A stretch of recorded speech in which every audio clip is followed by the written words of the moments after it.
अमीर और middle class में एक बड़ा फर्क जानते हैं क्या है? हर अमीर आदमी घटना से पहले प्लान करता है, लेकिन हर मिडिल क्लास घटना होने के बाद प्लानिंग की सोचता है।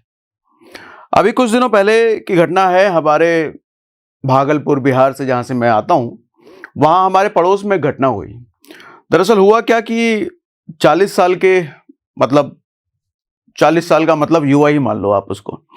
तो 40 साल के आदमी सुबह सुबह हमेशा की तरह बाथरूम जाते हैं, लेकिन बाथरूम जाने के बाद तकरीबन 2 घंटे हो जाते हैं, बाथरूम से वो आदमी निकलता नहीं है।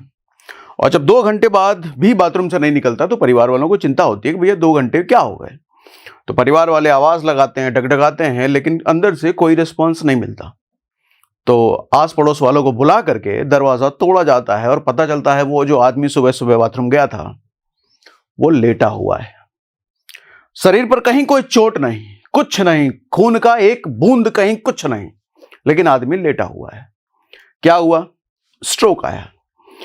तुरंत अस्पताल ले जाया गया, लेकिन लकीली वो आदमी उस वक्त बच गया, कुछ भी नहीं हुआ उसे। 1 हफ्ते तक हॉस्पिटल में रहे, 1 हफ्ते तक बेसिकली वो बेहोश रहे और डॉक्टर ने कहा कि ये कोमा में है। तो भागलपुर कोई बहुत बड़ी जगह नहीं है। उसके बाद उनको पटना रेफर किया गया, जो बिहार की राजधानी है। पटना में तकरीबन 3-4 दिन रहे, बेहोश रहे, कोमा में रहे। उसके बाद उनको दिल्ली रेफर किया गया। उसके बाद दिल्ली के एक बड़े हॉस्पिटल में, मैं नाम नहीं लूंगा, दिल्ली के बड़े हॉस्पिटल में तकरीबन 10 दिन के आसपास रहे। अच्छा, ये सारी चीजों का खर्चा बताने से पहले आपको अंजाम बता देता हूं। इतना समय गुजारने के बाद, तकरीबन आधा महीना गुजारने के बाद, आधा महीना से ज्यादा, इंसान बच गया क्या? नहीं बचा। आप सोच के देखिए, आदमी, आप देखते होंगे कार से एक्सीडेंट हो गया, ऐसा एक्सीडेंट हो गया, कोई बड़ी बीमारी थी, कैंसर हो गया, इन चीजों से आदमी की डेथ होती है। आप कभी सोच भी सकते हो कि एक आदमी को कहीं कोई खरोच नहीं आती, और 40 साल का आदमी जो हट्टा कट्टा तंदुरुस्त टाइप है, इस तरीके से एक आदमी की मौत हो सकती है। हुआ। आपको बहुत पहले मैंने अपने फादर की भी स्टोरी बताई थी कि उनके साथ भी कुछ ऐसा ही हुआ था कि वो सड़क किनारे, बारिश हो रही थी तो सड़क किनारे अपनी बाइक लगा करके मंदिर के नीचे छुप गए बारिश से बचने के लिए, और पीछे से एक ट्रक आता है, वो पूरे मंदिर को ही उड़ा देता है, और मंदिर में जितने लोग छुपे होते हैं उसमें कोई नहीं बचता। उसमें मेरे फादर भी थे। तो मैं इन दिनों ऐसी ऐसी घटनाएं देख करके ना, एक चीज तो मुझे यकीन होता जा रहा है कि इंसान चाहे कितना भी अपनों से लड़ता रहे, अपना अपना करते हुए, अपना जमीन, अपना घर, अपना ये, अपना वो, लेकिन ऊपर वाले का एक छोटा सा खेल उसे अपनों से भी अलग कर देता है, और जो अपना अपना करता था उससे भी अलग कर देता है। तो ऐसे में आज मैंने जो टॉपिक पर मैं बात करने वाला हूं, इस टॉपिक पर मैं पहले भी बात कर चुका हूं, लेकिन मुझे लगता है बहुत ज्यादा जरूरी टॉपिक है, इसलिए बार बार लेकर के आता हूं मैं। Wealth protection plan. देखो, वो जो आदमी जिसकी मैं बात कर रहा था ना, तकरीबन आधा महीना से ज्यादा अलग अलग हॉस्पिटल, अलग अलग सिटीज में रहने के बाद भी वो आदमी नहीं बचा। एक मिडिल क्लास आदमी जिसकी सैलरी 25-28 हजार रुपए के महीने के आसपास होगी। जानते हैं पूरे इस 15-18 दिन में खर्चा कितना आया उसका? इमेजिन कीजिए, कोई ब्लड कहीं, कुछ नहीं हुआ था, कोमा में चला गया आदमी गिरते ही। कितना आएगा? 4 लाख, 5 लाख, 10 लाख? 70 लाख रुपए से ज्यादा का बिल आया था। 70 लाख रुपए। एक आदमी सोचिए 25-28 हजार रुपए महीना कमा रहा है, 70 लाख रुपए का बिल एक झटके में। और ये दिन आने से 1 दिन पहले या कुछ घंटों पहले आदमी नॉर्मल परिवार के साथ बात, खेल कूद रहा है, अपना काम धंधे लगा हुआ, अड़ोसी पड़ोसी से मिल रहा है, दोस्त यार से मिल रहा है, जिंदगी पूरी तरीके से नॉर्मल है। और बस 1 दिन बाद, बिना कोई बड़ी घटना, बिना कोई बड़ा एक्सीडेंट हुए, आदमी के साथ ये हो जाता है, और 70 लाख रुपए का बिल खड़ा हो जाता है परिवार के सामने। तो सोच के देखिए, उस 70 लाख को चुकाने के लिए उस परिवार को क्या क्या करना पड़ा होगा। एक बेसिक सा इंश्योरेंस था 5 लाख के आसपास, 5 लाख रुपए का कवर इंश्योरेंस से मिल गया।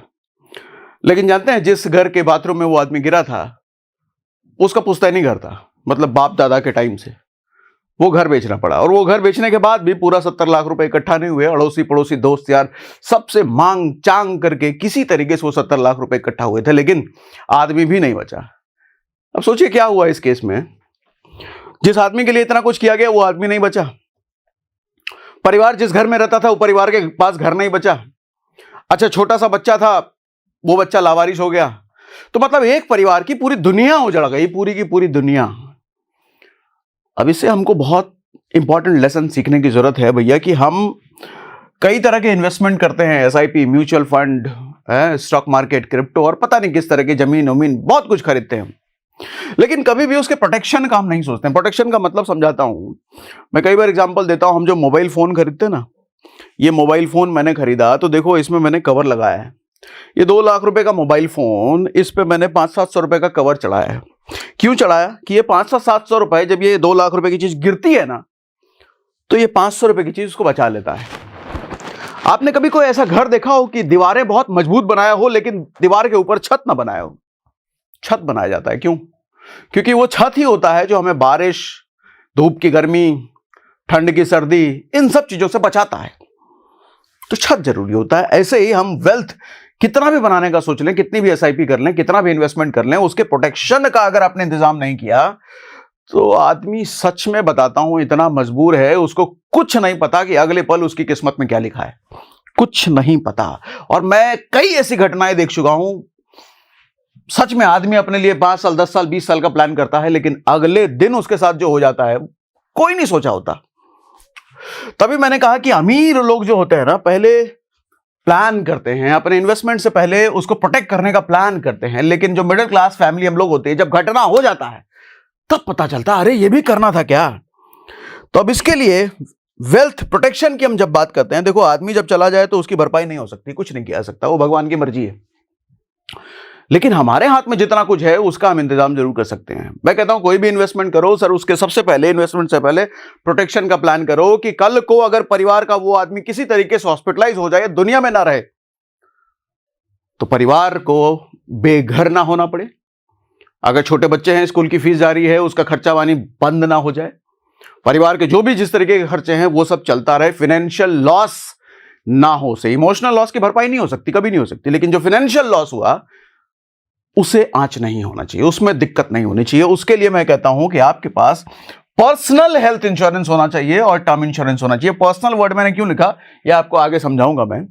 आज मैं हेल्थ इंश्योरेंस कैसे चूज करते हैं 16 चेकलिस्ट देने वाला हूं, 16 पॉइंटर्स, ये 16 चीजें देखे बिना अगर आपने हेल्थ इंश्योरेंस खरीदा है तो आपने निश्चित गलत हेल्थ इंश्योरेंस खरीदा है। और अगर खरीदने का प्लान कर रहे हो तो ये 16 चेकलिस्ट देखे बिना खरीदना मत।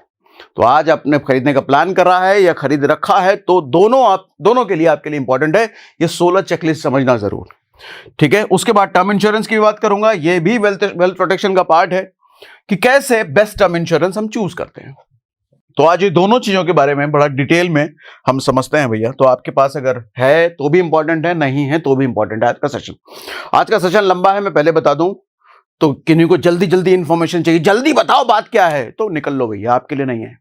आज इत्मीनान से बात करने वाला हूं क्योंकि बात जिंदगी की है, बात परिवार की सेफ्टी की है, बात अपने वेल्थ को प्रोटेक्ट करने की बात है। तो मैं आराम से ही बात करूंगा, जल्दीबाजी में तो नहीं और शॉर्ट में तो नहीं बताने वाला, सब डिटेल में बताऊंगा ताकि आज का वीडियो एक गाइड की तरह हेल्प करे आप लोगों को भैया, ताकि आप किसी को रेफर करो तो वो भी समझ पाए इस चीज को।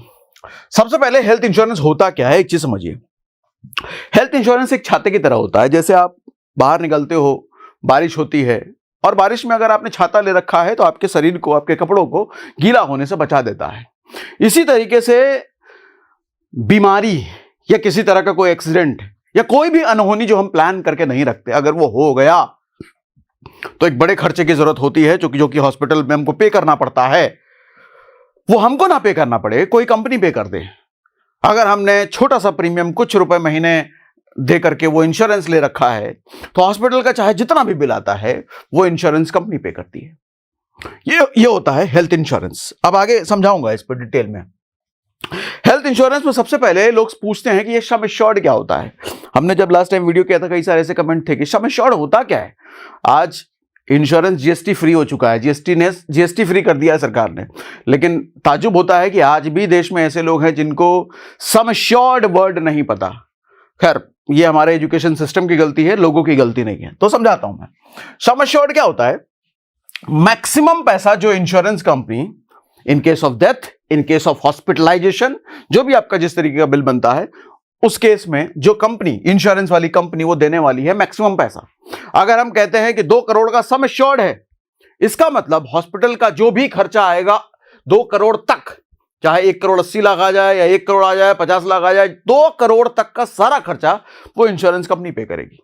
और इसी तरीके से टर्म इंश्योरेंस के केस में अगर इंसान की डेथ हो जाती है तो 2 करोड़ रुपए पूरा का पूरा, क्योंकि वो डेथ हो गई है ना, तो पूरा का पूरा 2 करोड़ रुपए वो इंश्योरेंस कंपनी पे करती है। तो सम एश्योर्ड का मतलब वही होता है कि मैक्सिमम पैसा जो इंश्योरेंस कंपनी पे करने वाली है। एग्जांपल समझिए, आपने 5 लाख का कवर ले रखा है, कवर और सम एश्योर्ड एक ही बात है, ठीक है।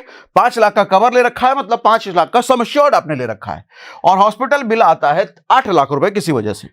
इंश्योरेंस आपको 5 लाख रुपए दे देगा, लेकिन ये इंश्योरेंस 5 लाख रुपए ऐसे नहीं दे देगा, इसमें भी पेच दांव पेच बहुत सारे हैं। ये 16 चेकलिस्ट जो आज बताने वाला हूं, अगर इसको नहीं समझे तो इंश्योरेंस ये 5 लाख भी नहीं देगा, क्योंकि इंश्योरेंस की मनसा है ना देने की। तो इंश्योरेंस, अच्छा मनसा है तो फिर क्यों दे रहा है? अरे IRDA है ना, बहुत सारे रेगुलेटर्स बैठे हुए हैं ना, तो इंश्योरेंस देगा, लेकिन अगर आपने सारे चेकलिस्ट को फॉलो किए हैं तो इंश्योरेंस देगा 5 लाख रुपए, आपको अपनी जेब से देना पड़ेगा 3 लाख रुपए, क्योंकि आपका कवर 5 ही लाख का था, सम एश्योर्ड 5 ही लाख का था, बिल आ गया है 8 लाख रुपए का, ठीक है। इसलिए गलती क्या होती है, लोग बोलते हैं 5 लाख काफी है, कितने का हेल्थ इंश्योरेंस लेना चाहिए, 5 लाख काफी है भैया, बहुत है। आज इस पे मिथ तोड़ता हूं आपका, इस पे भी आऊंगा, कितने का सम एश्योर्ड होना चाहिए, कितने का कवर लेना चाहिए बताऊंगा। उससे पहले दूसरा पॉइंट है इंडिविजुअल वर्सेस फैमिली फ्लोटर। जब आप हेल्थ इंश्योरेंस की बात कर रहे हैं, अच्छा अभी जो भी मैं 16 पॉइंट की बात कर रहा हूं ना, वो हेल्थ इंश्योरेंस के रिगार्डिंग बात कर रहा हूं। हेल्थ इंश्योरेंस के 16 पॉइंट बता दूंगा, उसके बाद आऊंगा टर्म इंश्योरेंस पर, ठीक। 2 तरह के इंश्योरेंस प्लान होते हैं, इंडिविजुअल लेना है, फैमिली फ्लोटर लेना है। फैमिली फ्लोटर उनके लिए होता है जो हस्बैंड वाइफ हैं, बच्चे हैं, ठीक है, उनके लिए फैमिली फ्लोटर है, मतलब एक प्लान में पूरी फैमिली कवर हो जाती है एक ही प्लान में। इंडिविजुअल क्या होता है कि एक प्लान एक आदमी के लिए होता है, ठीक है। जैसे अगर घर में हस्बैंड वाइफ बीवी बच्चे लोग हैं तो वहां पर फैमिली फ्लोटर रिकमेंडेड है, कम प्रीमियम होता है, सस्ता होता है, और एक ही प्लान में सब लोग कवर हो जाते हैं। अगर आप बैचलर हो तो उस केस में आपका इंडिविजुअल वाला काम करेगा। घर में अगर पेरेंट्स हैं, एल्डर पेरेंट्स हैं, तो फैमिली फ्लोटर का पार्ट एल्डर पेरेंट्स नहीं होते हैं अगर आपकी शादी वादी हो रखी है तो इसीलिए एल्डर पेरेंट्स के लिए अलग पॉलिसी लेना हमेशा ही जरूरी होता है, क्योंकि भैया माँ बाप हैं, उनको कुछ हो गया, हॉस्पिटल का बिल आया और उनके हॉस्पिटल बिल आने के चांसेस ज्यादा है, बीमार होने के चांसेस ज्यादा हैं, तो उनका अलग पॉलिसी होना बहुत जरूरी है, क्योंकि उनको कुछ हुआ तो आपकी जेब पर असर पड़ने वाला है, आपकी SIP टूटेगी, आपका वेल्थ बर्बाद होगा, इसलिए उनका अलग लेना बहुत जरूरी है। वो फैमिली फ्लोटर का पार्ट नहीं होते एज पर इंश्योरेंस रूल। तो फैमिली फ्लोटर में पेरेंट्स कवर नहीं होते हैं अगर आपकी शादी वादी हो रखी है तो, ठीक है। सम एश्योर्ड कितना होना चाहिए? सबसे कॉमन मिस्टेक यहां पे लोग करते हैं कि भैया 5 लाख काफी है, कितने का हेल्थ इंश्योरेंस होना चाहिए? 5 लाख बहुत है। कैसे बहुत है भाई? वो एक छोटे शहर का रहने वाला आदमी जो शुरुआत में मैंने बात करी, 70 लाख रुपए का बिल दे सकता है। 5 लाख रुपए उस केस में उसका भी था, 5 लाख रुपए।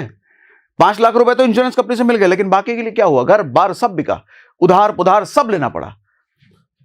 रियलिटी ये है कि सर आप Tier 2 और Tier 3 सिटी में अगर रहते हो, मतलब छोटे शहर में रहते हो, मतलब मुंबई दिल्ली ये जो महानगर हैं, इनके अलावा जो दूसरे नंबर की सिटी शहर होते हैं, वहां पे 10 से 15 लाख रुपए का मिनिमम सम एश्योर्ड होना चाहिए, मिनिमम कवर 10 से 15 लाख रुपए का होना चाहिए। हालांकि आप कहोगे उसका तो 70 लाख रुपए आ गया सर, अकस्मात भगवान किसके हिस्से क्या लिखा है कुछ नहीं पता किसी को, लेकिन अपने हाथ में मैक्सिमम इतना लेना बनता है। अगर आपकी काबिलियत है ज्यादा से ज्यादा लेने की तो आप जरूर 1 करोड़ का ले लो, 2 करोड़ का ले लो, मैक्सिमम जितना भी ले लो, काबिलियत के अकॉर्डिंग कितना इंश्योरेंस प्रीमियम पे कर सकते हो। प्रीमियम क्या होता है? जो आप महीने का या साल का इतने सम एश्योर्ड के बदले उस इंश्योरेंस कंपनी को पे करते हो, उसको प्रीमियम बोलते हैं।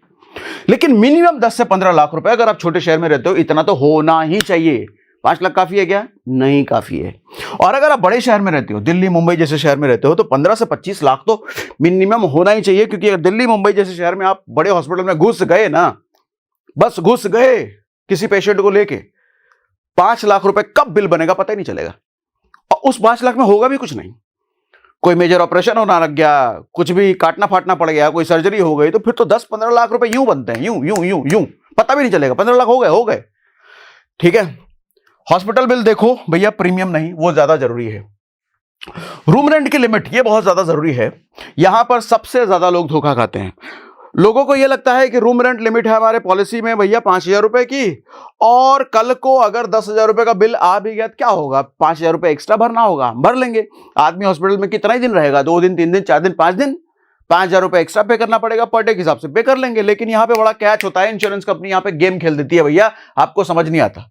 दिक्कत यह होता है कि आपने जितना एक्स्ट्रा बिल पे किया रूम रेंट के लिए, अगर 5,000 रुपए का आपका पर डे का रूम रेंट अलाउड है पॉलिसी में, और आपने 10,000 रुपए बिल पे कर दिया, मतलब ये डबल रूम रेंट का डबल ये हुआ ना, तो इसी हिसाब से आपके पूरे बिल आधे हो जाते हैं। डॉक्टर का खर्चा, सर्जरी का खर्चा, बाकी सारे खर्चे कंपनी बोलेगी, अगर 5 लाख रुपए का खर्चा आया है टोटल, तो कंपनी बोलेगी 5 लाख नहीं देंगे, 2.5 लाख ही देंगे, क्योंकि आपने डबल वाला रूम रेंट ले रखा है। इसीलिए रूम रेंट सबसे बड़ा ट्रैप है। इस चक्कर में बहुत सारे लोग फंसते हैं, क्योंकि देखने में ये जितना आसान, जितना सिंपल लगता है उतना है नहीं। कभी भी लिमिटेड रूम रेंट वाली चीज मत लो, अनलिमिटेड रूम रेंट होना चाहिए, अनलिमिटेड रूम रेंट ही चाहिए। लेकिन हाँ, इससे बता देता हूं, जब आप अनलिमिटेड रूम रेंट लोगे तो आपका प्रीमियम बढ़ेगा, लेकिन वो प्रीमियम बढ़ना वर्थ है, क्योंकि ये मार देगा जब जरूरत पड़ेगी। तो आप जितने ज्यादा फैसिलिटीज लोगे ना इंश्योरेंस में, उसके हिसाब से प्रीमियम बढ़ाती जाएगी कंपनी, लेकिन प्रीमियम बढ़ाना वर्थ है, वो देना वर्थ है। उस प्रीमियम, कम प्रीमियम देने के चक्कर में फैसिलिटीज कम मत लो, क्योंकि जब जरूरत पड़ती है ना पैसे की, तो पैसा ही चाहिए भैया। डॉक्टर और हॉस्पिटल रहम नहीं खाने वाले। वेटिंग पीरियड, ये छुपा हुआ डेंजर, इसको मैं कहता हूं। आप पॉलिसी ले रहे हो, उस पॉलिसी में लिखा है भैया इनिशियल वेटिंग 30 दिन, मतलब 30 दिन तक कोई कवर नहीं, 30 दिन तक आपको कोई भी बीमारी हो जाए वो कवर नहीं होगा। पहले से अगर कोई डिजीज है, पॉलिसी लेने के पहले से कोई डिजीज है, वो 2 से 4 साल बाद कवर होगा। आपको डायबिटीज वगैरह है तो उससे रिलेटेड अगर कुछ होता है तो 4 साल बाद ही इंश्योरेंस में कवर होगा, उससे बाद नहीं। कोई स्पेसिफिक डिजीज है, हर्निया, पाइल्स, कैटरैक्ट, ये 102 साल बाद कवर होंगे। आपको पॉलिसी में ये देखना है कि वो कौन कौन सी बीमारी है, पीईडी, प्री एग्जिस्टिंग डिजीज कौन कौन सी है, जिस केस में वो कह रहा है कि 1 से 2 साल बाद या 3 से 4 साल बाद कवर होगा। आपको ये देखना जरूरी है। और जब भी लो 4-5 पॉलिसी को कंपेयर करो, जिसमें सबसे कम पीरियड है, जिसमें बोल रहा है कि नहीं मतलब इसमें 2 से 4 साल लिख रहा है ना, और दूसरा पॉलिसी कह रहा है 1 ही साल में हम दे देंगे, 1 ही साल बाद आप देने लग जाएंगे, वो पॉलिसी ज्यादा बेटर है। ये जरूर ध्यान रखिए। देखिए भैया, प्री एग्जिस्टिंग डिजीजेस के लिए वेटिंग पीरियड कितना है। कैशलेस हॉस्पिटलाइजेशन नेटवर्क, आपकी सिटी में हॉस्पिटल चेक करो, जो पॉलिसी आप ले रहे हो, आपके शहर में जो अस्पताल हैं, क्या वो उस पॉलिसी में कवर हैं। एक पॉलिसी कहती है कि भारत के 10,000 हॉस्पिटल हमारे यहां कवर हैं, लेकिन आपकी सिटी में जो हॉस्पिटल हैं उसमें से एक भी कवर नहीं है। क्या फायदा ऐसे 10,000 हॉस्पिटल कवर होने का। सर इंपॉर्टेंट क्या है, बेरात जब जरूरत पड़ेगी आपको डॉक्टर की, तो अपने लोकल हॉस्पिटल में जाओगे ना, बड़े शहर में तो बाद में जाओगे। तो लोकल हॉस्पिटल कवर है कि नहीं है, वो इंपॉर्टेंट है। तो आपके शहर में जो इंपॉर्टेंट है हॉस्पिटल है, वो कवर होने चाहिए, वो जरूर पॉलिसी में चेक करो। अच्छा, ये सब कहां चेक करेंगे भी दिखाऊंगा मैं आपको, स्क्रीन पे ये सब भी दिखाऊंगा। कहां से लेना ठीक रहेगा पॉलिसी। अच्छा, आगे के पॉइंट सभी बताऊंगा, लेकिन अभी तक आपके मन में सवाल आ गया होगा, इसलिए मैंने सोचा पहले इसी को घुसड़ देते थे, पहले इसी सवाल का जवाब दे देता हूं। बड़ा कंफ्यूजन रहता है कि अपने बगल वाले एजेंट से लें या ऑनलाइन ले लें। क्लियर करता हूं। देखो, अगर आप किसी एजेंट से ले रहे हो, तो हम एजेंट से इसलिए लेते हैं क्योंकि एजेंट हमारा भाई है, फूफा का लड़का है, दोस्त है, मौसी का, चचेरा का बेटा का, ये वो किसी तरीके से रिश्तेदार है, इसलिए हम एजेंट से लेना प्रेफर करते हैं। उसने उंगली कर रखी है, भैया इतने दिन से तो पॉलिसी नहीं लिया, ले हम ही से ले, ऑनलाइन क्यों लेगा, इससे क्यों लेगा, उससे क्यों लेगा, हमसे ले। सर इस वजह से अगर आप पॉलिसी ले रहे हो तो जिंदगी का बहुत बड़ा गलत डिसीजन ले रहे हो, क्योंकि जिंदगी के सबसे मुश्किल फेज में वो एजेंट काम आने लायक है नहीं है या नहीं है, आपको देखना चाहिए। क्योंकि दोस्त यार, फूफा का लड़का, मौसी का लड़का, ये सब जरूरी नहीं है काम आएंगे, क्योंकि बहुत क्रिटिकल फेज है सर। ऐसा नहीं है कि सिर्फ उसका काम पॉलिसी बेचना है, बाकी तो आप देख लोगे। उसका काम पॉलिसी बेचने से लेकर के कल को अगर क्लेम लेने की जरूरत पड़ती है, हॉस्पिटलाइजेशन की जरूरत पड़ती है, वहां पर उस एजेंट का बहुत रोल होता है। वो एजेंट कंपनी से बात करके जल्द से जल्द आपको पैसा दिलवाने में हेल्प करता है। क्या वो एजेंट इस लायक है, क्या वो एजेंट इतना परिपक्व है, इतना पुराना है, इतना मैच्योर है, और ये श्योर है कि आज जो नया एजेंट बना है, 6 महीना साल भर हुए हैं, उसको पैसे की दिक्कत थी इसलिए एजेंट बन गया, 10 साल बाद अगर आपको पॉलिसी क्लेम लेने की जरूरत पड़ी तो क्या एजेंट वो 10 साल बाद रहेगा इस कंपनी में? 10 साल बाद रहेगा? ये चेक करो। अगर वो एजेंट इतना रिलायबल है कि आपको पक्का पता है ये तो एजेंट भैया पक्का एजेंट है, फुल टाइम एजेंट है, 10 साल हो 20 साल हो, ये तो रहेगा इस कंपनी में और मुझे सपोर्ट करेगा, तभी उस एजेंट से लेना, अदरवाइज नहीं। ऑनलाइन देखो ऑनलाइन हमेशा बड़ी कंपनी से लो, जो सबसे बड़ी कंपनी है उससे लो, क्योंकि सबसे बड़ी कंपनी है, एक चीज है भैया कि वो सबसे बड़ी कंपनी है तो आज भी रहे, 10 साल बाद भी रहेगी, 20 साल बाद रहेगी। और सिर्फ इतना ही नहीं, आप उसमें ये देखो क्या उसमें ये फैसिलिटी है, ये फीचर है कि कल को आपको क्लेम की जरूरत पड़ती है, वहां का कोई ऐसा बंदा आपके घर पे आके, आपके हॉस्पिटल में आकर के पर्सनली आपसे बात करे, आपकी हेल्प करे। क्या ऐसा बंदा है? मतलब दोस्त यार भाई की तरह आपको आपकी हर चीज में, पूरे हॉस्पिटलाइजेशन के प्रोसेस में आपकी हेल्प करे। क्या वो कंपनी ये भी प्रोवाइड करती है? सपोर्ट मोस्ट इंपॉर्टेंट है सर। सपोर्ट जहां मिले वहीं उसी ऑनलाइन प्लेटफॉर्म से लेना चाहिए। सपोर्ट वाइल क्लेम रिक्वायर्ड, जब क्लेम की जरूरत हो। डेडिकेटेड पर्सन क्या मिल रहा है, अगर ये सारी चीजें मिलती हैं तो वो ऑनलाइन वाला ठीक है। और एजेंट का केस मैंने आपको बताया, ठीक है। आगे बताऊंगा कौन सा ऑनलाइन प्लेटफॉर्म, ये भी आऊंगा आगे, ठीक है। कोपे 7वां, ये साइलेंट किलर है। कोपे मैंने अभी लास्ट एक सेशन किया था हेल्थ इंश्योरेंस का ही, उसमें अपनी मम्मी का केस बताया था मैंने। कभी मेरी मम्मी का जब हाथ फ्रैक्चर हुआ था, हॉस्पिटलाइजेशन की नौबत पड़ी थी, उसमें कोपे लगा हुआ था, बहुत पुरानी पॉलिसी थी। उस कोपे के चक्कर में 20% पैसा नहीं दिया इंश्योरेंस कंपनी ने। हालांकि हमने दूसरे तरीके से लिया, लेकिन वो दूसरा तरीका था, नॉर्मली लोग नहीं ले पाएंगे। 20% पैसा इंश्योरेंस कंपनी ने नहीं दिया। क्यों? क्योंकि हमने जब लिया था देखा नहीं तो कोपे लगा हुआ है पॉलिसी में। कोपे क्या होता है? कोपे ये होता है, कोपे आधा आधा पैसा, थोड़ा पैसा इंश्योरेंस कंपनी देगी, थोड़ा पैसा वो पेशेंट देगा। मतलब अगर ये लिखा हुआ है कि 20% कोपे, तो 20% आपको खुद से पे करना है, 80% कंपनी दे देगी। 10 लाख का बिल आया तो 2 लाख रुपए खुद पे करोगे, 8 लाख रुपए कंपनी दे देगी। अगर 30% कोपे लिखा हुआ है, 40% कोपे लिखा हुआ है, जितने परसेंट का कोपे है उतना आप पे करोगे, बाकी कंपनी पे करेगी। अच्छा, कोपे वाला फिर प्लान लेते क्यों है जब ऐसा है? तो दो रीजन होता है। एक तो कोपे का मतलब नहीं समझ आता, लोगों को पता नहीं होता। इंश्योरेंस कंपनी के टर्म ऐसे ऐसे होते हैं भैया जो वो चाहती है कि आपको समझ में ना आए। तो एक तो कारण ये होता है। दूसरा ये कारण होता है, कोपे जितना बड़ा उतना पॉलिसी का प्रीमियम कम, पॉलिसी सस्ता उतना ज्यादा है। तो आदमी सस्ती पॉलिसी, सस्ता प्रीमियम देखता है। अरे 10,000 रुपए साल का इसमें जा रहा है, ये अगर कोपे आप बढ़ा देते हो ना तो आपको 8,000 रुपए जाएगा। अच्छा, कोपे थोड़ा और बढ़ा दिया ना, 7,000 रुपए जाएगा। मर जाते हैं लोग इस चक्कर में। कोपे नहीं चाहिए, जीरो कोपे, कोपे चाहिए ही नहीं, होना ही नहीं चाहिए। उस चक्कर में प्रीमियम थोड़ा बढ़ रहा है, बढ़ने दो, जरूरी है, ठीक है। 8वां, नो क्लेम बोनस, एनसीबी, ये बहुत जरूरी है, नहीं देखते लोग। नो क्लेम बोनस क्या होता है? अगर आप क्लेम नहीं करते हो, मान लो आपका कवर 10 लाख रुपए का है और 1 साल तक आपने कोई क्लेम नहीं लिया, क्लेम नहीं लिया मतलब हॉस्पिटलाइजेशन की जरूरत नहीं पड़ी किसी वजह से, पॉलिसी एज इट इज रह गया, तो नेक्स्ट ईयर आपका कवर बन जाएगा 12 लाख रुपए का, उतने ही प्रीमियम पे, प्रीमियम नहीं बढ़ेगा। 12 लाख रुपए का आपने 10 लाख की पॉलिसी ली, 10 लाख का कवर वाला, लेकिन अब 12 लाख का मिलने लग गया उतना ही कवर पे। अच्छा, अगले साल आप फिर नहीं लोगे ना, फिर कंपनी क्या बोलेगी? 10%, 20%, वो अलग अलग पॉलिसी में होता है, कितना बढ़ाएगा वो? एनसीबी, एनसीबी जरूर होना चाहिए आपकी पॉलिसी में। ये भी चेक करो कि एनसीबी ज्यादा से ज्यादा होना चाहिए। बहुत सारी कंपनी एनसीबी डबल भी कर देती है। 10 लाख का पॉलिसी आपने 1 साल यूज नहीं किया ना, वो 20 लाख कर देगी अगले साल, 100% डबल वाला, लेकिन वो प्रीमियम भी उस हिसाब से ज्यादा लेती है। आप ये चेक कर लो, एनसीबी होना जरूरी है, मिनिमम 10 से 20% तो जरूर होना चाहिए, ठीक है। ओपीडी, मैटरनिटी, आयुष, आयुष आपको पता है क्या होता है? आयुर्वेदिक हॉस्पिटल्स में भी हेल्थ इंश्योरेंस आपका काम करे। पहले नहीं होता था, लेकिन अब कुछ सालों से ये भी हो गया है। तो क्या आयुर्वेदिक हॉस्पिटल्स, आयुर्वेदिक ट्रीटमेंट के लिए आपका हेल्थ इंश्योरेंस काम आने वाला है? वो भी चेक करो। मैटरनिटी में चेक करो, 2 से 4 साल का वेटिंग पीरियड होता है कि तो इंश्योरेंस कंपनी कहती है अगर मैटरनिटी मतलब मां बनने वाली है आपके घर में कोई बीवी या कोई भी, तो उस चक्कर में 2 से 4 साल बाद कवर होगा जो भी डिलीवरी का, बच्चे की डिलीवरी का खर्चा होगा। अगर आपके घर में ऐसी महिला है जो आपको लगता है 6 महीने साल भर में डिलीवरी हो सकती है, मां बन सकती हैं, तो आपको ऐसी पॉलिसी चुनना चाहिए जिसमें वेटिंग पीरियड ना हो मैटरनिटी का। लेकिन वेटिंग पीरियड ना हो मैटरनिटी का मतलब इसमें प्रीमियम थोड़ा बढ़ जाएगा। लेकिन अगर आपको लगता है कि 6 महीने साल भर में ऐसा होने वाला है तो मैटरनिटी वाला पॉलिसी लो। और अगर आपको लगता है कि ऐसा कुछ नहीं है, जो भी होना था बाल बच्चे वगैरह हो गए भैया, आगे कोई प्लानिंग नहीं है, तो ये मैटरनिटी वाला ऑप्शन इग्नोर मारो, आपके लिए इंपॉर्टेंट ही नहीं है।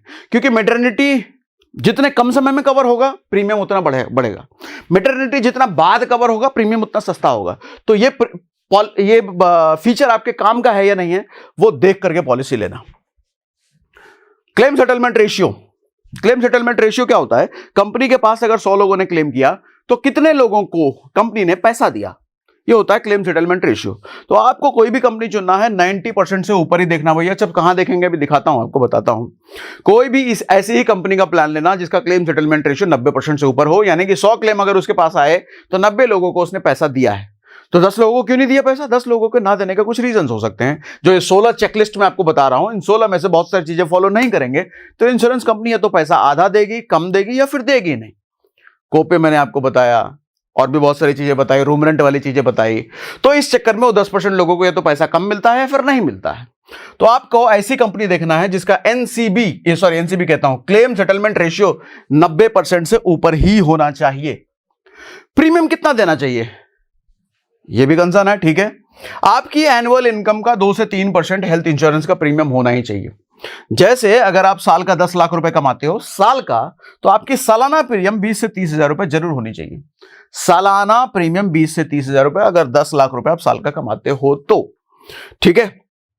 और आज के समय में तो हेल्थ इंश्योरेंस अगर 10 लाख की आपकी इनकम नहीं है, कम है, 500-600 रुपए महीने से मिल जाता है, सिर्फ 500-600 रुपए महीना। अभी स्क्रीन पे दिखाऊंगा आपको करके मैं, ठीक है। प्री एंड पोस्ट हॉस्पिटलाइजेशन क्या होता है? हॉस्पिटल के पहले और बाद के खर्चे भैया। आप हॉस्पिटल में गए, लेकिन हॉस्पिटल में तुरंत तो चले नहीं जाओगे, उससे पहले डॉक्टर अपना दवाई दारू करेगा, चेक वेक लिखवाएगा, तो मतलब हो सकता है कि हफ्ता 2 हफ्ता तक बहुत सारे टेस्ट आपने करा लिए, बहुत सारी दवाई खा लिए, उसका खर्चा कौन देगा? तो पॉलिसी ऐसी होनी चाहिए कि हॉस्पिटलाइजेशन से 60 दिन पहले जो भी खर्चा हो, डॉक्टर की फीस, दवाई, टेस्ट, सारा उस इंश्योरेंस में कवर हो, मतलब वो इंश्योरेंस कंपनी पैसा देगी। और हॉस्पिटलाइजेशन के बाद, उसके बाद भी तो टेस्ट, दवाई वह सब होते हैं, उसका 90 से 180 दिन तक हॉस्पिटल से निकलने के बाद वो सारा कवर हो इंश्योरेंस में, ऐसी पॉलिसी आपको देखनी है।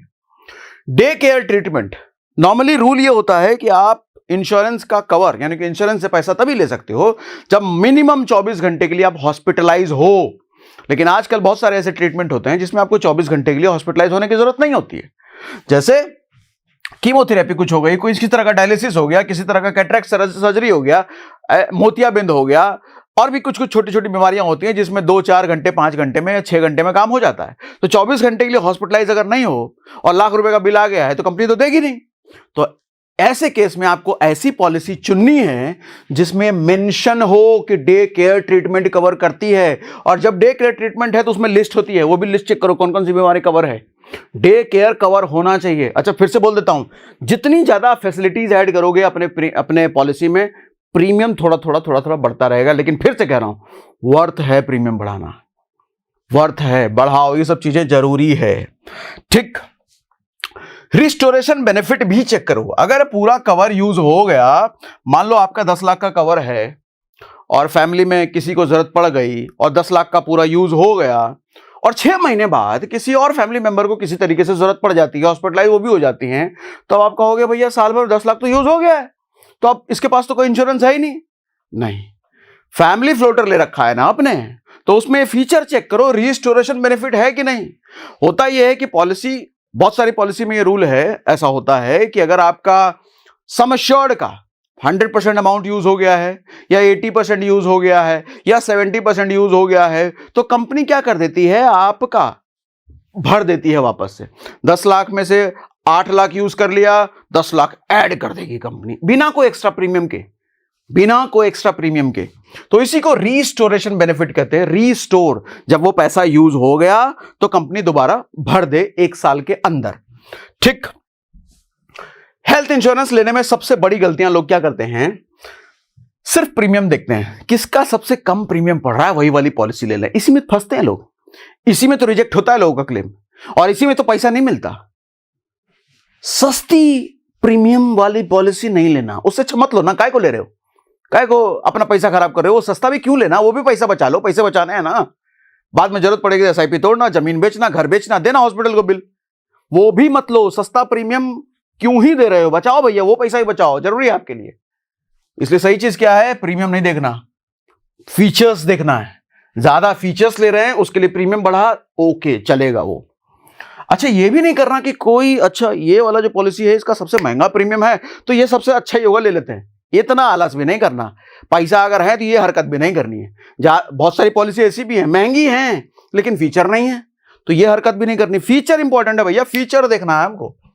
5 लाख कवर पे अटक जाना, 5 लाख हमारे लिए काफी है, ये मैंने बताया। रूम रेंट लिमिट इग्नोर कर देना, वो देखना भैया रूम रेंट लिमिट नहीं चाहिए हमको।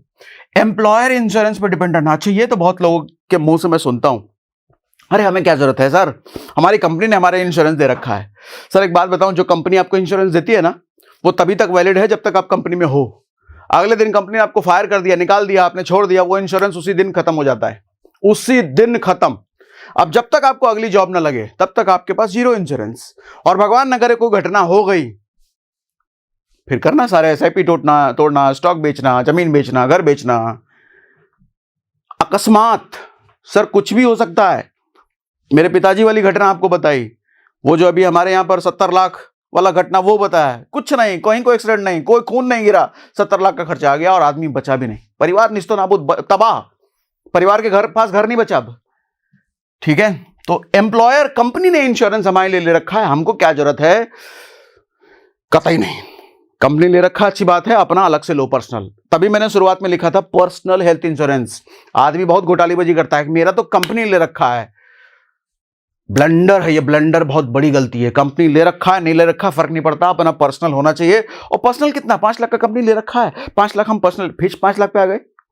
अरे पर्सनल भी अच्छा खासा होना चाहिए, 10-15 लाख का, जो मैंने बताया शुरुआत में क्राइटेरिया। क्योंकि जो आपका पर्सनल है वही हमेशा के लिए है, कंपनी वाला तो टेम्पररी है, जब तक उस कंपनी में हो। जिस दिन उस कंपनी से निकले वो जीरो हो जाएगा, जीरो।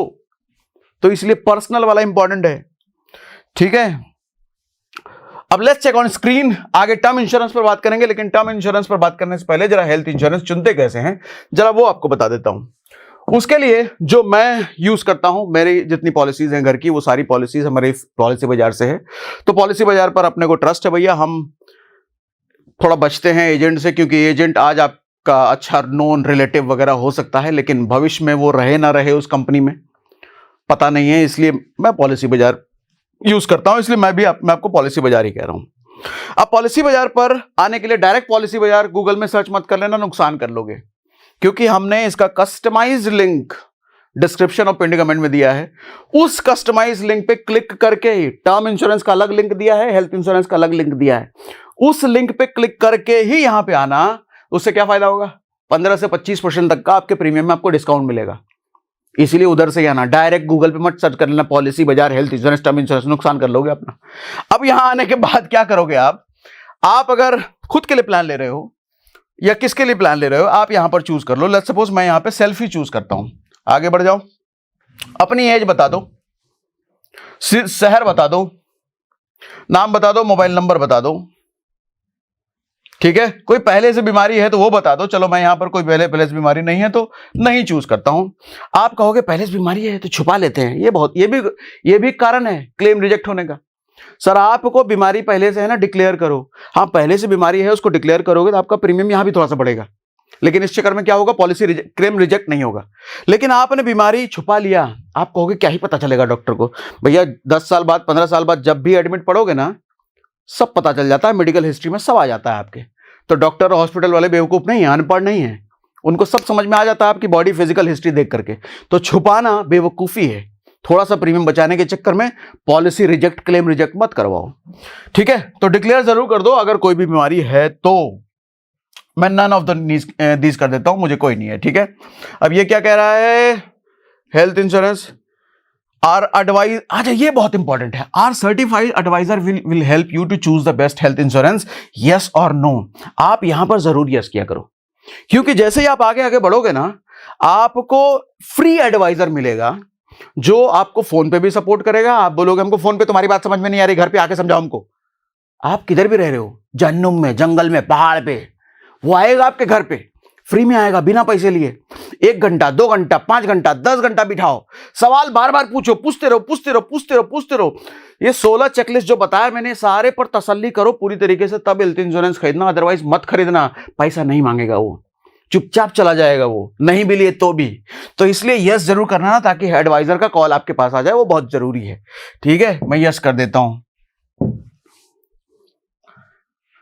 हाँ, अब देखो होता क्या है, जब इतना करने के बाद आओगे तो आपके सामने एक होगा क्या? अरे ये क्या हो गया?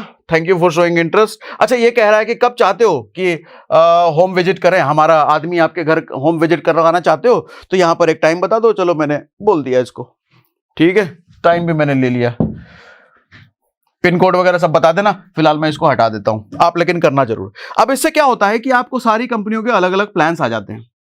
तो बाय डिफॉल्ट ये पॉलिसी बाजार क्या करता है, आपकी सहूलियत के लिए सस्ता वाला प्रीमियम आपके सामने रखता है, जो सबसे सस्ता सस्ता हो। लेकिन आपको मैंने क्या कहा, सस्ता प्रीमियम नहीं चाहिए, सस्ता प्रीमियम नहीं चाहिए, ज्यादा फीचर वाला चाहिए। तो हमको इस पे ध्यान नहीं देना है, ये जो लिस्ट आ रही है। हमको क्या करना है, फिल्टर्स पे जाना है। फिल्टर, ऑल फिल्टर पे आ जाओ, फिल्टर लगाओ। ये कह रहा है sort by relevant premium high to low cashless hospital network. चलो हम रेलेवेंस ही रख लेते हैं, ठीक है। कवर पे आते हैं। Buying a higher cover reduces the chance of payment from your pocket in case your policy gets exhausted. तो कवर हमको कितना चाहिए, कवर हमने कितना बोला था, 10 से 15 लाख, 15 से 25 लाख अगर बड़े शहर में हो और 10 से 15 लाख अगर आप छोटे शहर में हो। तो कवर यहां पे मैंने पहले ही बता दिया। लो हम कवर बोल देते हैं 1 करोड़ है, 10 से 25 लाख है। चलो मैं 10 से 25 लाख मैंने इसको बोल करके ये लगा दिया मैंने फिल्टर। वो बटन क्लिक करने की जरूरत नहीं है, हो गया ना, हाँ ये क्लिक हो गया। Room rent type, no room rent limit, बोला ना, मार देता है ये, हॉस्पिटल का बिल आधा कर देगा आपका, ठीक है। नो रूम लिमिट मतलब ये फिल्टर चेक करके ही, फिल्टर पे टिक करके ही मेरे को आगे जाना है। अच्छा कुछ और भी पूछ रहा था क्या, हाँ, no room rent. Single private room चाहिए, कोई प्रेफरेंस नहीं है। शेयर्ड रूम चाहिए, नहीं चाहिए मुझे, रूम रेंट पे लिमिट नहीं चाहिए भाई, चाहे रूम कैसा भी हो। पॉलिसी बेनिफिट, अच्छा बोल देता हूं, प्रीमियम बढ़ेगा इस चक्कर में, लेकिन प्रीमियम बढ़ाना वर्थ है, बार बार बोल रहा हूं। प्रीमियम बचाने के चक्कर में मैं तो कहूंगा लो ही मत, फिर खत्म करो खेल। एसआईपी सब टूटेगी, जमीन जगह सब बिकेगा, ठीक है, बचा लो प्रीमियम ना। Policy benefit, pre hospitalization cover चाहिए मुझे, पोस्ट भी कवर चाहिए, डे केयर भी चाहिए, नो क्लेम बोनस भी मुझे चाहिए, रिस्टोरेशन बेनिफिट भी चाहिए, फ्री हेल्थ चेकअप, इसको इग्नोर कर सकते हो क्योंकि इस चक्कर में खामगा थोड़ा बहुत प्रीमियम बढ़ेगा, ये कुछ ज्यादा इंपॉर्टेंट होता नहीं, इसको मार दो गोली। डॉक्टर कंसल्टेशन फार्मेसी मतलब डॉक्टर की जो फीस होती है और दवाई दारू का खर्चा जो होता है, दारू नहीं दवाई का जो खर्चा होता है, हाँ वो भी चाहिए मुझे, ठीक। प्रीमियम पर मंथ कितना देना चाहते हो, नो प्रेफरेंस, क्योंकि अभी मुझे पता नहीं है कि मेरे जो बेनिफिट मुझे चाहिए उसके लिए कितना प्रीमियम आएगा, तो नो प्रेफरेंस, मैं नहीं बता रहा अभी। पोर्टेबिलिटी, स्विच योर एग्जिस्टिंग, ये कह रहा है कि आपके पास पहले से अगर कोई प्लान है तो उसको पोर्ट करना चाहते हो या नया प्लान लेना चाह रहे हो, मैं नया प्लान यहां पे कर देता हूं, हो गया। मैटरनिटी कवर वेटिंग पीरियड मतलब कोई गर्भवती होने वाली महिला, बच्चा जो डिलीवरी वगैरह का प्लान है, तो इसमें मैं नो प्रेफरेंस कर देता हूं। एग्जिस्टिंग डिजीज वेटिंग पीरियड, पहले से जो बीमारी है उसका वेटिंग पीरियड कितना, नो वेटिंग पीरियड, महंगा हो जाएगा ये प्रीमियम, क्योंकि आपको बहुत सारी ऐसी बीमारियां हैं जो आपको सच में वेटिंग पीरियड चाहिए, आपको पता है कि 2-3 साल तक, तो ये परेशान करने वाला है नहीं ऐसा कुछ, अपनी प्रेफरेंस जरूर देख लेना। तो इसलिए मैं कोई भी नहीं चूज कर रहा, नो प्रेफरेंस यहां पे लेके चल रहा हूं। Policy period, selecting a multi year plan, ये कह रहा है कि अगर आप 2 साल का प्लान का प्रीमियम एक बार पे कर देते हो तो आपको 10% सस्ता मिलेगा, 4 साल का पे करोगे तो 16% सस्ता मिलेगा। मैं 1 साल का ही लेके चल रहा हूं भैया, उतना पैसा नहीं है मेरे पास कि 2 साल का एक बार में पे कर दूं 10% बचाने के लिए। आपके पास है तो आप कर लेना, बचाव होगा आपका, लेकिन मैंने एक ही साल लिया। इंश्योरर, कौन सी कंपनी का इंश्योरेंस लेना चाहते हो, यहां पे सारी कंपनी आ गई। अब यहां पे मुझे नहीं पता कि कौन सी कंपनी का क्लेम सेटलमेंट रेशियो 90% से ज्यादा है, ठीक है। तो मैं उसके लिए क्या करूंगा, मैं गूगल पर, आप सीधा चैट जीपीटी खोल दो। चैट जीपीटी इसलिए खोल रहा हूं क्योंकि आप गूगल पर पढ़ भी सकते हो कि कौन सी कंपनी का है, तो उस चक्कर में IRDA की वेबसाइट खुलेगी, उस पर लंबे लंबे डॉक्यूमेंट आएंगे। मुझे पता है कि आप इतना डॉक्यूमेंट पढ़ोगे नहीं, बिना पढ़े बंद कर दोगे, तो सीधा चैट जीपीटी पे जाओ, इसको बोल दो, या जेमिनी खोल लो, जेमिनी बेटर ऑप्शन है क्योंकि ये गूगल का ही है ना।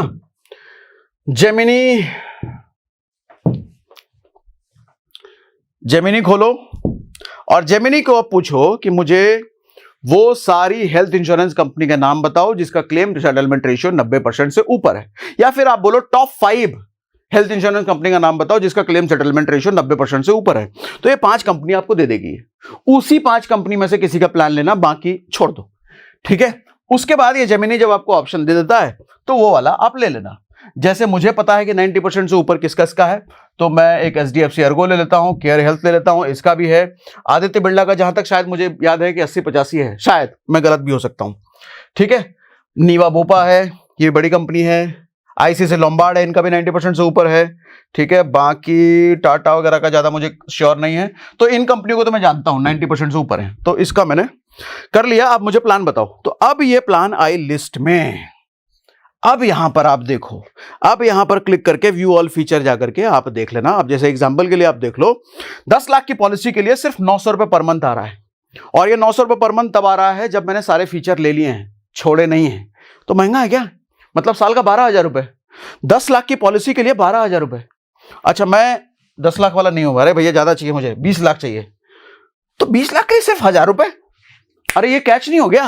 ये देखो ध्यान से, 10 लाख के लिए 900, तो 20 लाख के लिए तो 1800 तो होना चाहिए, लेकिन 20 लाख के लिए सिर्फ 1,000 रुपए। तो क्या लेना चाहिए मुझे? 10 लाख का, 20 लाख का?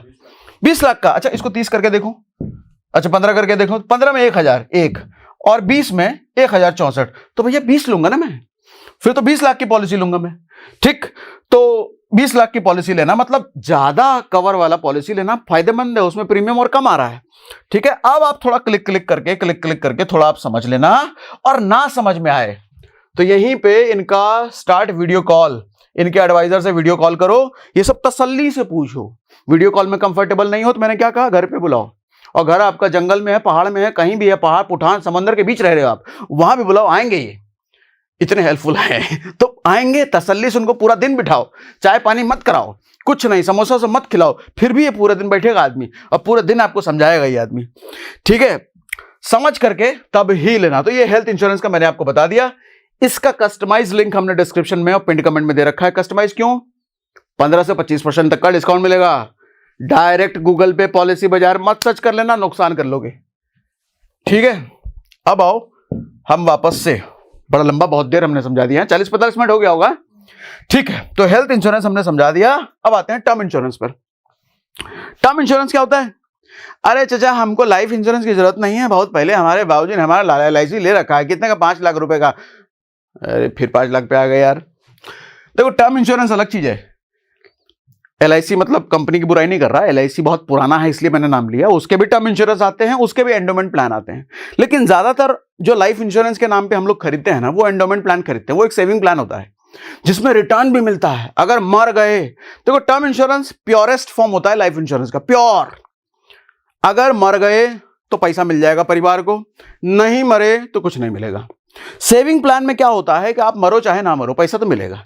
मर गए तो ज्यादा मिल जाएगा, नहीं मरे तो पैसा तो जितना समय श्योर्ड है उतना तो मिल ही जाता है। हालांकि आजकल ऐसे भी टर्म इंश्योरेंस आ चुके हैं जिसमें आपको रिटर्न मिलता है, लेकिन उसका प्रीमियम थोड़ा बढ़ जाता है खामखा। लेकिन मुझे लगता है वो सबसे अच्छा टर्म इंश्योरेंस है जिसमें रिटर्न नहीं आप ले रहे हो, क्योंकि प्रीमियम बहुत कम पड़ता है। टर्म इंश्योरेंस का पर्पस यह है कि जिंदगी ना रहे जब तो हमारे परिवार का जीवन बसर ना रुके, परिवार का घर ना बिके, हमारे परिवार को, हमारी बीवी को, बच्चों को दूसरे घर में जाके काम धाम ना करना पड़े, परिवार की पढ़ाई चढ़ाई ना रुके। जो लाइफस्टाइल अभी परिवार एंजॉय कर रहा है वही लाइफस्टाइल परिवार का कंटिन्यू रहे, इंसान के ना रहने के बाद भी, अर्निंग मेंबर के ना रहने के बाद भी। ये टर्म इंश्योरेंस का पर्पस होता है। तो टर्म इंश्योरेंस उन्हीं के लिए फायदेमंद है जो अपने परिवार से प्रेम करते हैं, जो चाहते हैं कि उनके ना रहने पे परिवार को भैया धक्के ना खाने पड़े, उनके लिए। ठीक है, सिंपल भाषा में, अगर आप लाइफ में नहीं रहोगे तो इंश्योरेंस कंपनी आपकी फैमिली को पैसे दे देगा ताकि उनका खर्चा चलता रहे। एग्जाम्पल के लिए रोहन 35 साल का है, 1 करोड़ का उसने टर्म प्लान लिया है। अब 1 करोड़ का आप एंडोमेंट और सेविंग प्लान जैसा वो सब लोगे ना, बहुत महंगा प्रीमियम पड़ेगा, बहुत महंगा। और यहां टर्म इंश्योरेंस में 1 करोड़ का कवर आपको 600-700 रुपए महीने में मिल जाता है, मात्र 600-700 रुपए में। और 600-700 रुपए तब तो बहुत सारी कंपनियां 2-2 करोड़ का भी कवर दे रही हैं। अच्छा, 1 करोड़ का लेना कि 2 करोड़ का, वो चेक कर लेना इधर ही पॉलिसी बाजार की स्क्रीन पे जाकर के। 1 करोड़ और 2 करोड़ के प्रीमियम में बहुत ज्यादा फर्क नहीं होगा, तो इसलिए ऊपर वाला हमेशा चेक कर लेना क्या क्या देखना है, कैसे देखना है। तो 1 करोड़ का इसने प्लान लिया। रोहन अगर 55 साल से पहले चला गया, मान लो 55 साल का इसने लिया है, वो मैं बताऊंगा अभी कितने साल के लिए अपने को लेना चाहिए।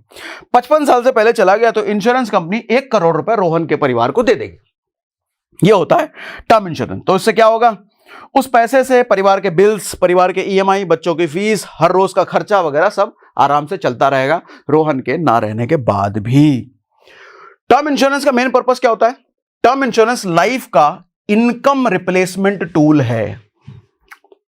अर्निंग मेंबर कमाता है तो घर चलता है, अर्निंग मेंबर ही गायब हो जाए तो दुनिया से ना रहे तो फिर भी घर चलता रहे। क्यों? क्योंकि इंश्योरेंस कंपनी ने अर्निंग मेंबर के एक लंबे समय की कमाई एक बार में दे दिया। ठीक है, एग्जांपल तमन्ना नाम पता नहीं क्यों लिख लिया, 50,000 रुपए पर मंथ कमाती थी। यहां पर आप अपना नाम ले लो कि आप 50,000 रुपए पर मंथ कमाते हो, भगवान ना करे किसी वजह से भैया डेथ हो जाए तो परिवार को 50,000 रुपए पर मंथ तो चाहिए ना खर्चा चलाने के लिए। उसी वक्त 1.5 करोड़ का अगर टर्म प्लान ले रखा है तो 1.5 करोड़ रुपए उठा करके परिवार को एक बार मिल जाता है। अब परिवार उस 1.5 करोड़ को म्यूचुअल फंड में डाल दे, SWP कर दे। SWP क्या होता है बता रखा है मैंने वीडियो पर, SWP सागर सिन्हा सर्च कर लेना, बहुत अच्छा ऑप्शन है जिससे मंथली पैसा मिलता रहे, मंथली घर का खर्चा चलता रहे। ठीक है, या फिर आप कोई सरकारी स्कीम में डाल सकते हो, FD कर सकते हो, कहीं भी उस 1.5 करोड़ को एक बार में डाल दो और मंथली पैसा निकालते रहो। ठीक, टर्म इंश्योरेंस में कब पे आउट होता है? सर जिंदगी जब ना रहे तब। कब पैसा मिलता है? जब जिंदगी ना रहे तब। हालांकि आज ऐसे भी इंश्योरेंस आ चुके हैं, टर्म इंश्योरेंस आ चुके हैं जो आपके जिंदा रहने के बाद भी अगर नहीं मरे तो पैसा वापस भी कर देती है, जितना पैसा आपने पे किया है उतना वापस भी, वो ऑप्शंस भी होता है। तो पॉलिसी बाजार पे आप वो एक्सप्लोर करना, वो आपके हिस्से में छोड़ता हूं। ठीक है, सम एश्योर्ड कवर अमाउंट क्या होता है ये मैं आपको बता चुका हूं शुरुआत में। कितना कवर होना चाहिए? हेल्थ इंश्योरेंस का तो मैंने आपको बताया, टर्म इंश्योरेंस का कितना कवर होना चाहिए इसका कैलकुलेशन ये है, आज की कमाई से 10 से 25 गुना ज्यादा। आज की कमाई मान लो आपकी 10 लाख रुपए सालाना है तो आपका कवर 1 करोड़ से 2.5 करोड़ तक का तो होना ही चाहिए। क्योंकि आप 10 लाख रुपए सालाना कमा रहे हो तो मोटा मोटी 80,000 रुपए 90,000 रुपए महीने का आप कमा रहे हो, तो इतना कवर तो मिल जाए कि 80,000 रुपए महीना परिवार को मिलता रहे। वो 1 करोड़ से 2.5 करोड़ तक के बीच कवर अगर आप लेते हो तभी हो सकता है। यहां लालच मत कर देना। ठीक है, 1 से 1.5 करोड़ 2.5 करोड़ का कवर आपको इस कितना पे करना पड़ता है बताया ना आपको? 1 करोड़ के लिए 600-700 रुपए महीना मात्र भैया मात्र। ठीक है, पॉलिसी टर्म कब तक का होना चाहिए? हाँ ये बहुत इंपॉर्टेंट है। लोग क्या चूज करते हैं, 20 से 30 साल का टर्म इंश्योरेंस हमने ले लिया। सर नहीं, ये गलत तरीका है। आपको 60 से 65 साल मतलब आपकी अभी जो उम्र है, अगला जब आप 60 का हो जाओ 65 के हो जाओ तब तक का आपका इंश्योरेंस होना ही चाहिए। या फिर कई लोग क्या करते हैं, बाल बच्चे लेट होते हैं, 40 साल की उम्र में शादी ही किया है तो 60-65 साल की उम्र में उसके बच्चे इंडिपेंडेंट नहीं हो पाते, तो आपको तब तक देखना है कि आपकी अगली जनरेशन सेल्फ डिपेंडेंट हो जाए, नौकरी चाकरी उसका लग जाए, धंधा पानी सेट हो जाए। आपके मरने के बाद वो टर्म इंश्योरेंस का पैसा आपके परिवार को ना भी मिले तो परिवार अपनी जिंदगी अच्छे से जी ले, क्योंकि अगला जनरेशन तैयार हो गया कमाने के लिए। उतने साल तक के लिए तो आपको लेना ही चाहिए। ठीक है, तो कब तक का लें? 20-30 साल का नहीं, ये देखो कि आपका अगला जनरेशन आपकी कितने साल के बाद तैयार हो जाएगी। आपको लगता है कि आपके 65 साल होते होते आपका अगला जनरेशन तैयार हो जाएगा तो 65 साल का लो, लेकिन आपको लगता है कि 80 साल तक आपको जिंदा रहना पड़ेगा तभी आपकी अगली जनरेशन तैयार होगी तो 80 साल का लो। ठीक है, क्या मैक्सिमम ले लेते हैं ना, 100 साल का ले लेते हैं। अरे काहे को 100 साल का ले लोगे, प्रीमियम बढ़ जाएगा।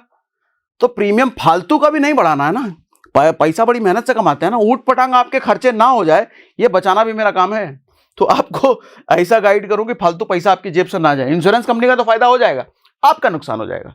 तो 100 साल का फालतू में नहीं लेना है, तब तक का लेना है जब अगली जनरेशन इंडिपेंडेंट हो जाए।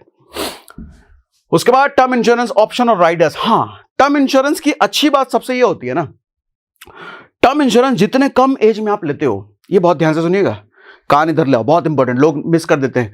अगले महीने ले लेंगे, अगले साल ले लेंगे, उस साल में 2-3 साल 4 साल निकल जाता है, उम्र बढ़ जाती है, टर्म इंश्योरेंस का प्रीमियम बढ़ जाता है। सर टर्म इंश्योरेंस की सबसे अच्छी बात यह है कि जिस एज में आपने लिया उस एज में जो प्रीमियम आ रहा है लाइफ टाइम के लिए लॉक हो जाता है, प्रीमियम नहीं बढ़ता। हेल्थ इंश्योरेंस में तो थोड़ा बहुत प्रीमियम बढ़ता भी है, कभी कभी 4-5 साल बाद बढ़ता है शायद, लेकिन यहां कभी भी नहीं बढ़ता। आज अगर आपने लॉक कर लिया 600 रुपए महीना आप दे रहे हो तो 600 रुपए महीना आजीवन देते रहोगे, आजीवन। बढ़ता नहीं है प्रीमियम, यहां महंगाई नहीं आती प्रीमियम में। लेकिन उम्र अगर आप 25 साल की उम्र में ले रहे हो तो हो सकता है 600 रुपए पड़े, 27 साल की उम्र में ले लोगे तो हो सकता है 700 रुपए पड़े, 32 साल की उम्र में ले रहे हो सकता है 800 रुपए महीना पड़े। अरे भैया जितने ज्यादा उम्र बाद लोगे उतना ज्यादा प्रीमियम बढ़ता जाएगा, तो काहे कोई बेवकूफी करना। टर्म इंश्योरेंस लेना कब सबसे अच्छा है? आज। टुडे ओनली, आज ही भैया, क्योंकि आज जिस एज में हो वो सबसे सस्ता प्रीमियम मिलेगा आपको। एक हफ्ते बाद प्रीमियम महंगा होगा, क्योंकि उम्र का महीना भी बढ़ गया ना भैया, दिन भी बढ़ गए ना, तो यहां प्रीमियम बढ़ जाएगा। ठीक है, अच्छा सिर्फ टर्म लें सिर्फ हेल्थ लें, दोनों में सबसे ज्यादा जरूरी कौन है? अरे मूर्ख आदमी, दोनों ही जरूरी है। आपने सिर्फ टर्म ले रखा है, मतलब ये मरने के बाद पैसा देगा। हॉस्पिटल एडमिट हो गए तो वो 70 लाख वाले आदमी की तरह हो गया, तो कोई बीमारी हो गया तो पैसा कौन देगा? हॉस्पिटल का बिल 20 लाख रुपए आ गया तो बेचोगे जमीन, तोड़ोगे सारी SIP, सारे इन्वेस्टमेंट खत्म करोगे? नहीं ना। तो हेल्थ इंश्योरेंस और टर्म इंश्योरेंस दोनों ही जरूरी है। ठीक है, दोनों एक साथ जरूरी है, तुरंत लेना जरूरी है। टर्म इंश्योरेंस में क्या नहीं मिलता, हाँ ये समझो, इसमें ये कोई सेविंग प्लान नहीं है, तो यहां कोई मैच्योरिटी अमाउंट आपको नहीं मिलता। जिंदा रह गए तो कोई पैसा नहीं मिलेगा, मरने के बाद ही। अरे फिर तो एक बहुत बड़ा गड़बड़ है, मतलब नहीं मरे तो कोई फायदा ही नहीं, तो मर जाओ है। अरे भैया, नहीं मरने के लिए आप SIP कर रहे हो ना, वेल्थ बिल्ड कर रहे हो ना, मंथली स्टॉक मार्केट में, क्रिप्टो में, जमीन जगह सब खरीद रहे हो ना जिंदा रहने के लिए। ये मर गए तब का ही प्लान होता है, और आजकल टाइम में ऐसे प्लान भी हैं, तो जिंदा रह गए तो भी पैसा मिल जाता है। देख लेना, वो ज्यादा पसंद हो तो आपको वो एक्सप्लोर करना ना, पॉलिसी बाजार पे मिल जाएगा वो भी। नो इन्वेस्टमेंट रिटर्न, यहाँ इन्वेस्टमेंट का रिटर्न आपको नहीं मिलता, लेकिन मैंने जैसा बोला कि आजकल वैसे टर्म प्लान भी आ चुके हैं। No cash value while alive, मतलब जिंदा रहेगा तो आपको नहीं मिलेगा, लेकिन फिर कहता हूं आज ऐसे भी टर्म प्लान ऑप्शन है, प्रीमियम उसमें थोड़ा महंगा हो सकता है। पॉलिसी टर्म एंड, हाँ चलो ये तो मैंने बता दिया। उसके बाद समरी ध्यान से समझिए भैया, ये बहुत इंपॉर्टेंट बात बोल रहा हूं। मेडिकल इमरजेंसी सेविंग्स और इन्वेस्टमेंट को डिस्ट्रॉय कर सकती है, करती ही है, कर सकती नहीं है। एक मेडिकल बिल गरीब बनाने के लिए, बहुत गरीब बनाने के लिए काफी है एक मेडिकल बिल। वो 70 लाख रुपए आदमी अगर बच भी जाता, जिसका मैंने शुरुआत में एग्जांपल लिया, अगर उसने पे भी कर दिए होते, पूरी जिंदगी निकल जाती उस 70 लाख को चुकाने में। घर तो बेघर तो हो ही गया, बड़ा बहुत कष्ट होता है भैया। एक बड़ा मेडिकल बिल अगर इंश्योरेंस ना होना तो आदमी, क्या बताऊं मैं, क्या दिमाग में उसको चलता होगा। पैसा नहीं है हॉस्पिटल को, बिना पैसे वो पेशेंट को जाने नहीं देगा, उसको ठीक नहीं करेगा, दिमाग काम नहीं करता। इसलिए हेल्थ इंश्योरेंस बहुत जरूरी है। ठीक है, अर्निंग मेंबर के ना होने पर फैमिली इनकम 0 हो जाती है, इसलिए टर्म इंश्योरेंस इनकम रिप्लेस कर देता है। ठीक है, इसलिए जरूरी है। इमरजेंसी में एसेट बेचने पड़ जाते हैं, जमीन जगह घर सब बेचना पड़ जाता है। कंपाउंडिंग 15 साल से SIP कर रहे हो, वो सब टूट जाएगा। तो इंश्योरेंस एसेट को अनटच रखता है। कौन सा? टर्म इंश्योरेंस और हेल्थ इंश्योरेंस दोनों। वेल्थ बनाने में साल लगता है, पर एक एक्सीडेंट, एक बीमारी वो पूरा का वेल्थ एक बार में खत्म कर देता है। इंश्योरेंस आपके वेल्थ डिस्ट्रॉय होने से आपको बचाता है। वेल्दी लोग पहले प्रोटेक्शन लेते हैं, फिर बाद में ग्रोथ। ये हर अमीर आदमी को आप देखोगे, बिना हेल्थ इंश्योरेंस और बिना टर्म इंश्योरेंस के वो नहीं जीता। लेकिन मैं मैक्सिमम मिडिल क्लास को देखता हूं, ले लेंगे टर्म, ले लेंगे हेल्थ, और ऐसे लोग को मैं फंसते हुए देखता हूं। अमीर ऐसे ही अमीर नहीं होते ना भैया, वो मानसिकता अलग होती है, उनकी प्लानिंग होती है। और गरीब ऐसे अमीर गरीब नहीं होता, उसकी हरकतें सारी गरीब वाली है। कल ले लेंगे, अगले महीने ले लेंगे, देख लेंगे, पैसा आ जाएगा, सैलरी बढ़ जाएगी, थोड़ा धंधा बढ़ जाएगा, थोड़ा साइड इनकम आ जाए। 50 बहाने हैं भैया ना लेने के, 50 बहाने हैं। तो इसलिए अमीर बनना है तो अमीर की तरह पहले सोचना शुरू करो। अमीर जैसे प्लान करता है वैसे प्लान तो करना शुरू करो, तब तो भैया अमीर बनोगे। हमको अमीर बनना है, कैसे बन जाओगे? वो जैसे सोचता है, वो जैसे प्लान करता है अपनी जिंदगी को, वैसे प्लान करो ना। ठीक है, तो टर्म और हेल्थ इंश्योरेंस वेल्थ प्रोटेक्शन का फाउंडेशन है, ये बहुत जरूरी होता है। आपको जैसे मैंने बोला, कस्टमाइज लिंक मैंने दे रखा है, 15 से 25% आपको डिस्काउंट मिलता है, डेडिकेटेड आराम मिलता है। और मैंने क्या बोला, सबसे अच्छी बात, ना समझ में आए, जैसा मैंने फिल्टर लगा लगा के आपको दिखाया, नहीं लगाने आता आपको फिल्टर, फोन में काम नहीं कर रहा, बटन टूट गया है, स्क्रीन टूट गया है, सर हमारा टच काम नहीं कर रहा है, कोई नहीं, बुलाओ ना उसको, एडवाइजर को। कहाँ रहते हैं? जंगल में, कोई बात नहीं, आएगा ना, पूरा दिन बिठाओ, समोसा चाहे कुछ मत कराना, फिर भी बताएगा वो, पूरे दिन बताएगा। और तब जाकर के लो, कब लेना है? अभी, तुरंत। अगले साल चलेगा क्या? नहीं चलेगा। अगले महीने तो चली जाएगा? नहीं चलेगा, कतई नहीं चलेगा। क्योंकि भगवान कब वैसे बाथरूम में आपको भी गिरा दे, भगवान ना करे ऐसा हो, किसी के साथ भी ना हो। लेकिन किसने देखा भैया कल, किसने देखा कल? इसीलिए प्लानिंग जरूरी है। ठीक है, चलो आज के लिए इतना ही।